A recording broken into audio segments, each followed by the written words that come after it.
we're ready to monster party now. I'm excited. This is a old childhood favorite of mine. This is a Monster Party for the NES from 1989. A really silly game that I'm surprised got by the Nintendo censors somehow. It's a wild one, but it's got some really neat movement in it too. Great game for October, so we'll just dive right in. Let's check it out. So, the story is you're Mark. You're a kid with a baseball bat, and you get kidnapped by a demon, basically. But you're going to help him protect his planet from all the bad monsters. The way this game is set up is kind of it has a lot of bosses. There are linear stages, but there's a bunch of these doors scattered around. Some of the rooms are empty, so we're going to skip this one. But you do need to kill all the bosses in a level in order to get the key to leave the stage. And we're coming up on a really, really difficult boss who is already dead. That's it. That's the boss. So we're just going to leave him behind. He tried his best. So all these bosses you have to fight, that one's just done the work for you. Yeah, that's right. There's a flashing screen here. Avert your eyes.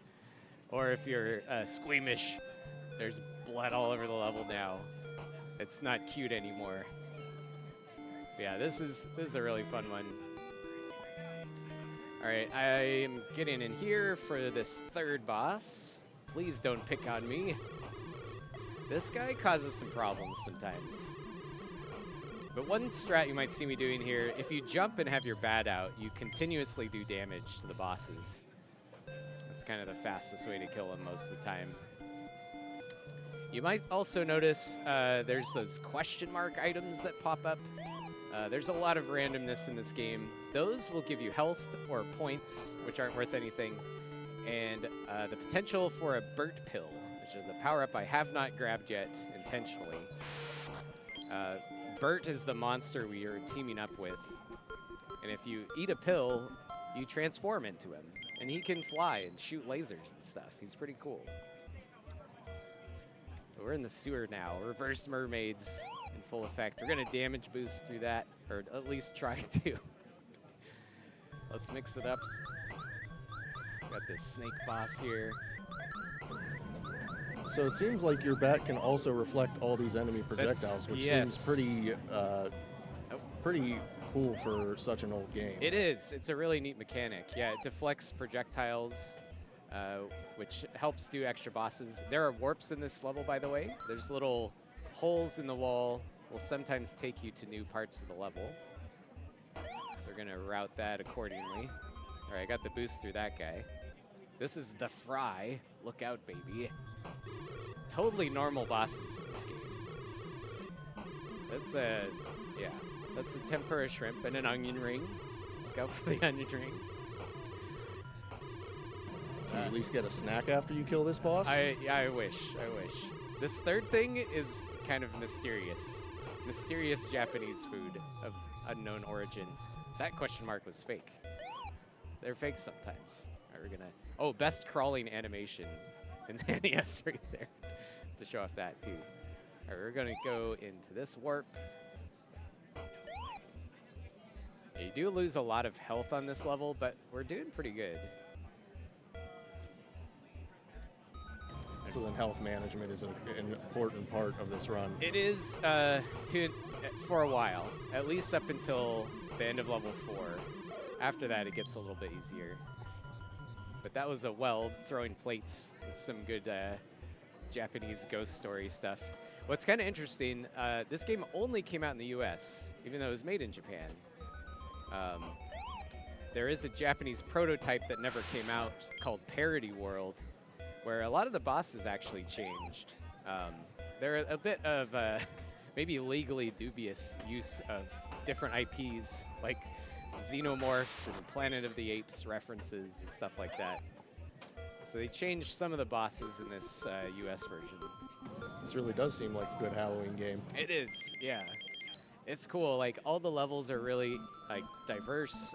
There's different enemies in every stage. It's a wild one. And it's not super hard. It's like a fun one to beat in an afternoon if you wanted a chill NES game. All right, here's our first Burt pill. One thing with Burt is that you'll notice the transformation takes a few seconds. That's why we want to avoid changing back and forth between the two as much as we can. Here's a Minotaur. He throws cows.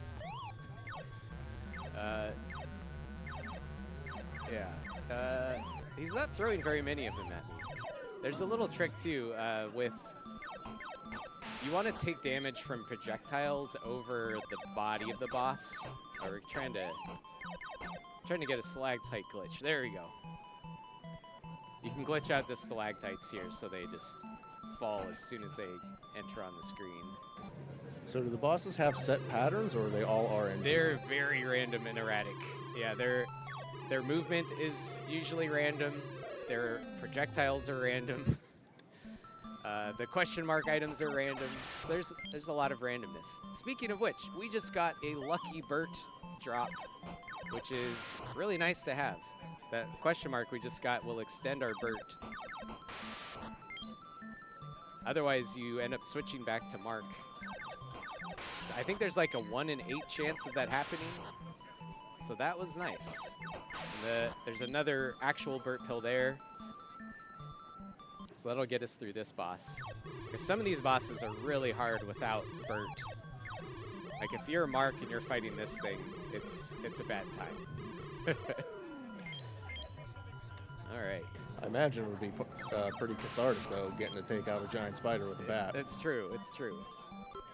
I have routed out a Mark-only run of this game. It's really tough. I don't know if I would recommend it. But now we are in Egypt for some reason. So the flashing means that Burt's about to run out, which is fine. We want to be back to Mark pretty soon.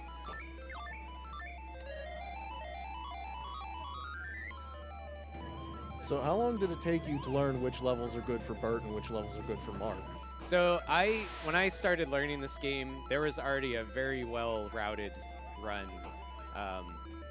which has changed a little bit over time, but I started just watching the existing runs and just kept learning it from there. This was the first speedrun I ever learned, actually. So it's been a really fun one to work on over the years. Well, we're definitely glad to have you here with us today showing it off. Yeah, I always look for an excuse to play this. It's a good time. We're coming up on a boss here where in the Japanese version, it's a mogwai that turns into a gremlin. But here it's just a random mean cat that's throwing other cats at you. So that's that boss. That boss looks like it was very easy. It looks like all you have to do is just jump in place with the bat out. Yep, some of the bosses are not hard at all. Some of them can be a problem, but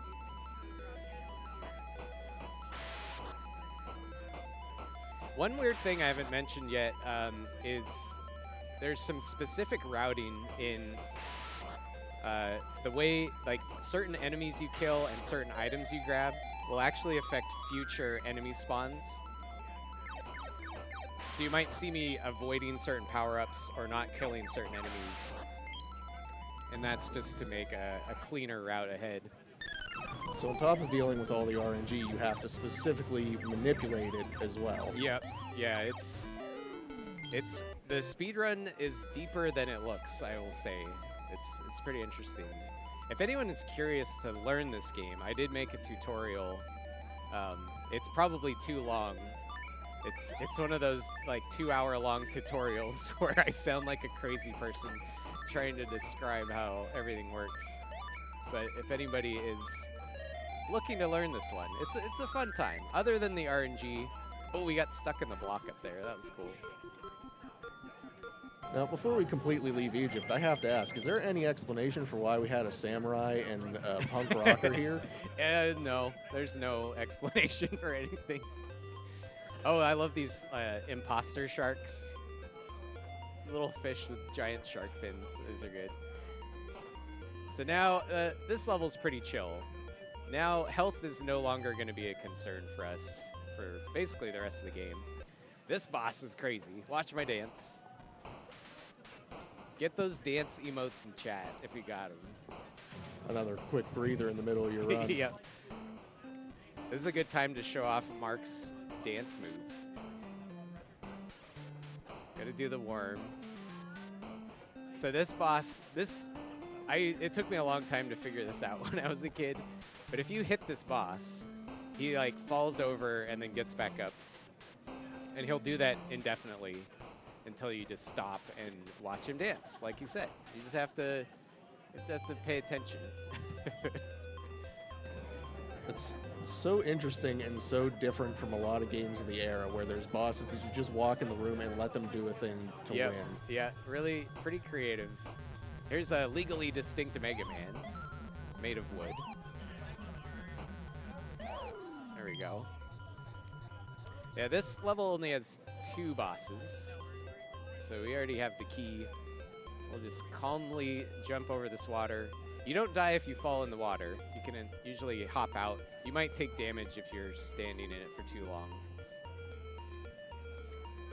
There's so many common conventions from the era that just don't exist in this game. It's really interesting to watch. Yeah, I liked it too. It has really fluid movement. Like, you have like really nice midair jump control.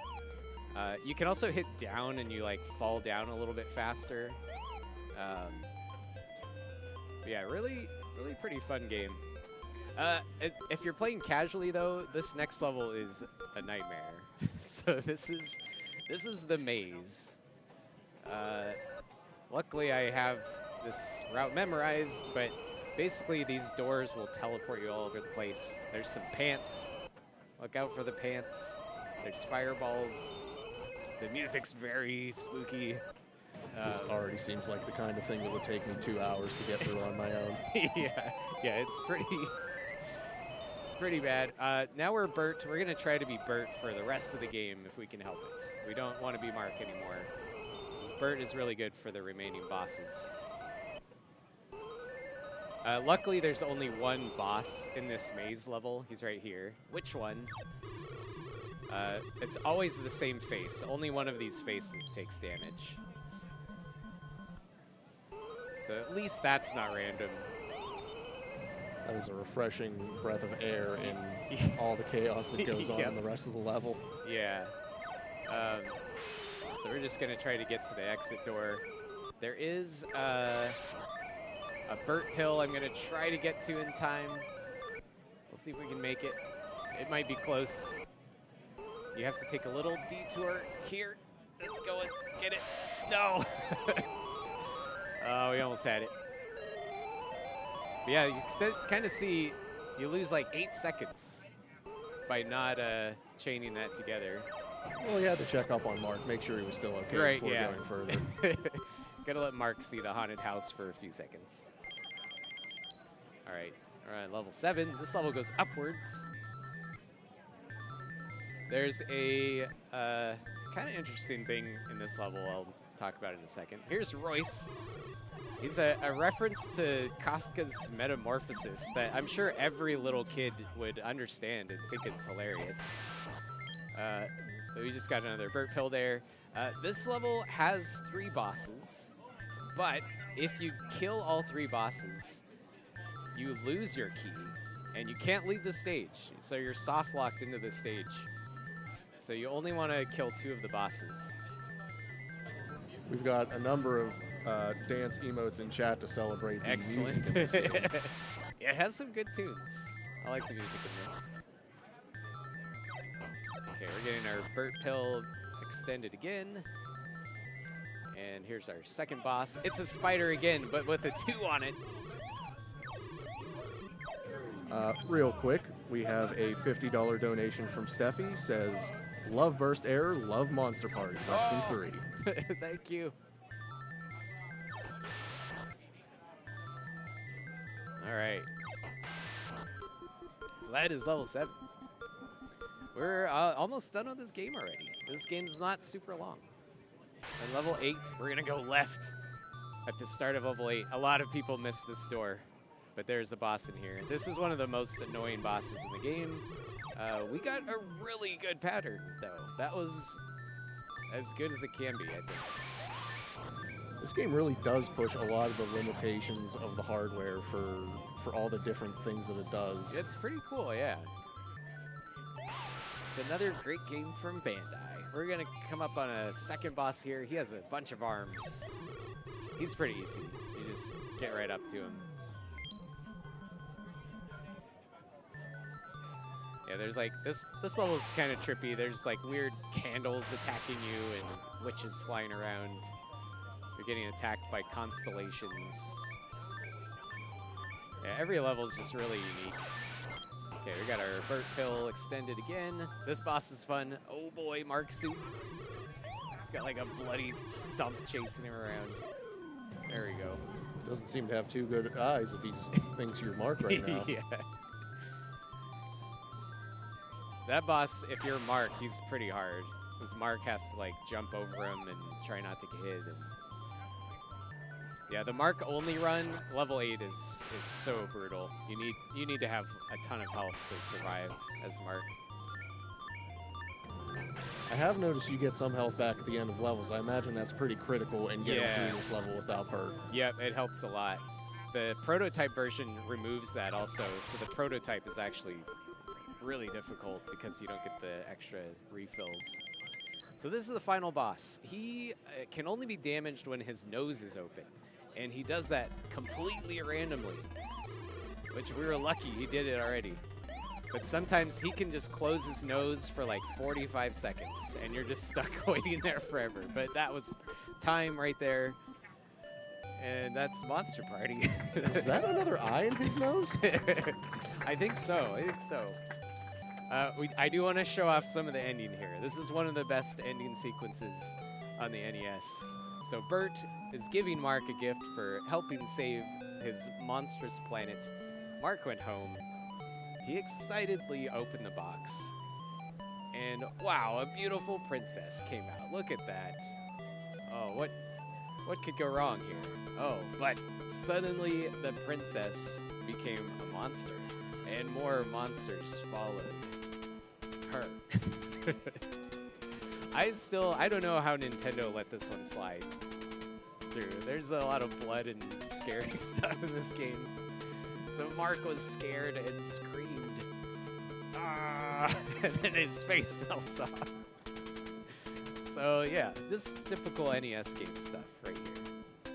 I like to pretend this is the actual ending of the game, but he wakes up. Mark was awakened by his mom. You'll be late. It was a dream. I believe in. But it's not over yet. Mark opened the door. Burt was there, and he whispered to Mark, "Let's go again." And you got to listen to a monster with a baseball bat at your doorstep. You have to listen to that. So thank you for having me. This was a blast. I always enjoy playing this game. Hope you all enjoy the rest of the stream today. Enjoy PGX. I'm having a great time out here today. I stream on Twitch. Come hang out. We play lots of old, weird retro horror games and whatever obscure things I can dig up. I do lots of YouTube content as well, so check that out. And yeah, that's it for me. Thank you so much, everybody. Thank you for hosting, too. Thank you for having me here with you.